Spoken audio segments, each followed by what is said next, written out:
What is up, guys? Social Day here, coming through with another YouTube video for you guys. And today we got some NBA 2K19 inside exclusive information, bro. We got some descriptions from Game Informer, and I don't think anybody else has made a video on this yet because it just got released today. But I'm gonna be dropping that fire for y'all. 2K19, we going crazy. But make sure before the video start, I want y'all to sub if you're new right now. If you're new to my channel, hit that sub button. This is a new channel, so I'm just trying to make it grow. And yeah, so let's get into the video. So in 2K19, the first thing they put was a new takeover system. Now, the takeover system is basically when you're playing a game, it's basically someone that could take over the game, either on your team or your opponent's team. Because depending on your archetype and your badges, say like you're down 10 to 16, that person, you think you're gonna the game's already done. That person can, depending on their archetype, they can change the game around and take it over. Especially, I think it's gonna be best for sharps because they have the shooting ability. But then again, you gotta play defense also, so it could work either way. It could work for rim protectors, it could work for lockdowns, it could work for playmakers. They can make the better plays, make dimes, get an ankle breaker to a score. It could go all around. Cause 2K18, it was just, we all know this was just a bad year, one of the worst years. But I'm gonna read it. It says that the way takeover works is players of each archetype have unique ways to exert their dominance during a game. For instance, playmakers take over by setting up teammates for easy buckets. Rim protectors change the tragedy of a game by locking down the paint. And as a player exercises his will against the opponent using his specialties, he builds up a takeover meter. So basically, it's like a meter that lets you know how close you are to getting hot and being able to possibly take over the whole game. And I mean, that's a good I like that concept that they have going on. That'll be interesting. But then I feel like at the same time, I just hope they don't make it so it's not abused. Because if it gets into a pure sharp's hands and they have all their badges, that's gonna be scary, bro. You're gonna have to lock that up, bro. Because that sharpshooter, he's gonna hit green after green after green. So it's like, we gonna see how that goes. It sounds interesting though. But the next topic was dramatically reduced to clipping, and basically what they're trying to say by that is that they reduced the yo-yo. If I don't know what yo-yo is, it's basically like when you're playing defense and the playmaker, whoever's dribbling, they're dribbling like through your body, or it's like it's going through your leg or anything, or you can't get this. Like, it basically just means that you can't dribble through people no more. And we all know that was a big problem in 2K18. And basically that's reduced. That's basically completely gone, all gone. And I'm glad that's gone, because that was kind of annoying. If someone's playing good defense, it should be rewarded.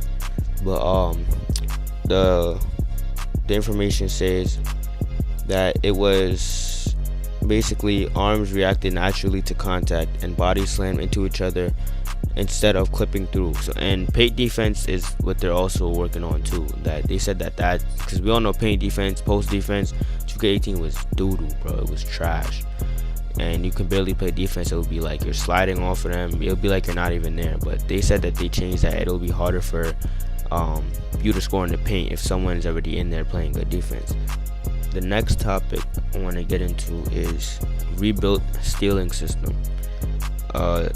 Basically, they're just improving the stealing system, where you can probably time, if you can time where you can get a steal where the ball's not being protected, then there should be more steal success. That's basically what they're trying to say. And it says steal opportunities are now governed by a zone system that judges vulnerability. Defenders who recognize prime stealing opportunities where the ball is exposed during open-bodied hesitation dribbles and when post players aren't protecting the ball from secondary defenders, for example, it will be rewarded for their smart timing. Dribblers can't just string together moves with no concern about the defender's reach anymore. Reading those situations correctly and stealing at the right time will pop the ball out a lot easier. That is a big thing, because when you're timing a steal or when you're double teaming someone and they're not losing the ball, that was the most annoying thing, because like, yo, I can't, you can't, it's like that should be your ball. It's, you're playing good defense, you're not getting rewarded for it. And I know everybody has had that moment in any 2K. The next thing that they are working on is defenders also can't just rely on holding the left trigger to be in the ideal situation to contest a shot. Now what that basically is saying, I have a full breakdown of this. When you're holding L2 and you're just standing in front of them, you can't rely on L2 to basically play defense for you that much, because the shot contest, if you're there, you have to put that's why they're trying to get people to use more of the R stick. Nobody really used the right stick for defense, but now you're kind of forced to use the right stick for defense for shot contest. So if someone's shooting in your face, you're kind of forced to use that right stick, because if you don't use that right stick, you're not gonna get a shot contest up, and then it could possibly be green or just make it just go in. That that it really plays a major role. You gotta have to know when to jump or put your hand up, which I kind of think is a good thing but a bad thing at the same time, because someone just comes up the court, you don't know if they're gonna pull it up or not, and you might not get enough reaction time to put a hand up. And it says the automated contest shot system has been removed, so defenders need to actively get a hand in the shooter's face by using the right analog stick if they want to affect the shot. So you have to use the right stick to not just play defense, but to shot contest shots, or triangle. I like using triangle a little better because it gets the best shot contest up. Like, you jump in their face, it gives them a less chance of making a shot. Even though on 2K18 stretch bigs, it didn't mean nothing. They're still big green, which is why I'm glad the heavily contested greens are gone, because it didn't make no sense. But offensively, the dribblers have some new tools at their disposal as well. Flicking the right stick activates signature walking size ups. So right stick does signature walking size ups, so not automatic no more. Wang also says good ball handlers should find NBA 2K19 a lot more responsive and fluid in terms of branches and combos, which means for all you good playmakers, people, dribble guys out there, playmaking and dribbling should be like a lot smoother this year. You should be able to mix up a lot of combos without like being so stiff and getting stopping between everything, which means everything's gonna be smooth on offense. The next thing they added was unique street ball moves, which is, I think, everybody was waiting for them to come back or add more, because 2K17 and 2K16 had some good street ball moves. They had the packages, the dribbling packages, and like that kind of and the layup packages. Those make the game fun, because you had one person doing Kyrie Irving lips, another person doing CP3 handles, then you had the Jamal Crawford, which is like behind the back. Those are like kind of like NBA but street ball moves, but they just, I'm guessing what it says here, it says those playing in the park or blacktop have a lot more entertaining dribble moves for taunting and embarrassing opponents in NBA 2K19. Visual Concepts brought in street ball players to motion capture new park specific handling moves like wrapping the ball around the defender's head and nutmegs. Like, yo, the sound of that sounds crazy. Like, we're gonna have people throwing the ball through your defender's legs, probably bringing it back. Like, that's about to be so crazy, bro. It's only in like probably park and blacktop, which I'm completely fine with. I don't need to do that in my career. I'm completely fine with that. And the next thing that they posted was shot meter improvements. Basically, the shot meter, it's like, so there's two shot meters in the game. You can either choose to have both on, one of them on, or none of them. As always, 2K had that no shot meter feature for a while. But the shot meter, the first one is like 2K18. It's like that, but it's a little bit different. I'm gonna show you that right here. Here it go.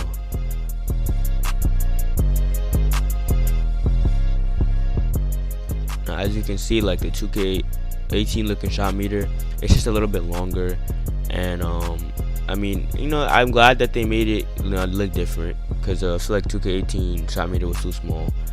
And but the 2K15-16 looking shot meter, if y'all play 2K15 and 2K16 or have ever seen it, the shot meter starts from the left side and goes to the right, and you have to land it in the middle to get a green or a good release. Basically, this year in 2K19, it starts from both the left and the right, and it comes to the middle, and you have to let it go when it gets like perfectly in the middle. So you still have to release it in the middle, but like I just like that concept how they both start on the other sides, and you know you can know exactly when to stop it. You can look at either side and know when to stop it. You know what I'm saying? Instead of looking at just like one side. But you know I like that feature, so I'm probably gonna go with the 2K19 new shot meter, the one that looks like 2K15 and 16, just because you know I have a better idea of shooting that way, always looking at the bottom instead of like the player's head.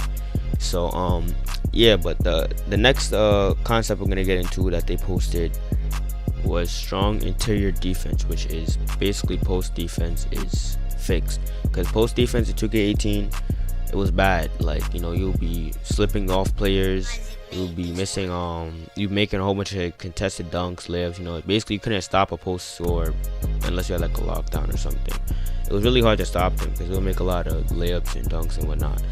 But the next thing that they said that they talked about was the AI defense and offense.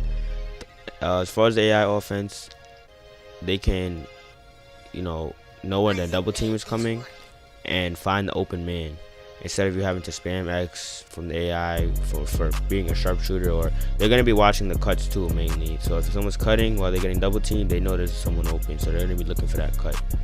And on defense, they're gonna be able to lock down whatever their archetype is. Basically just break down their build and just play them the way they're supposed to be played. So if you have a lockdown, they're gonna be focused more on the inside scoring, not the outside scoring.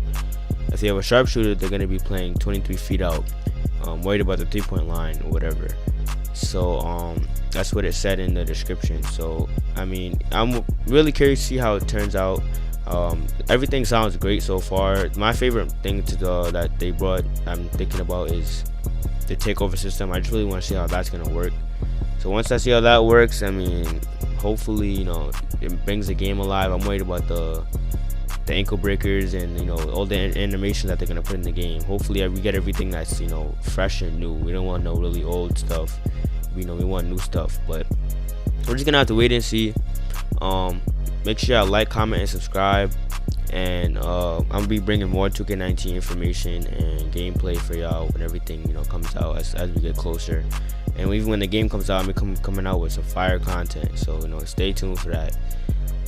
But thank you for watching this video, and I'm out.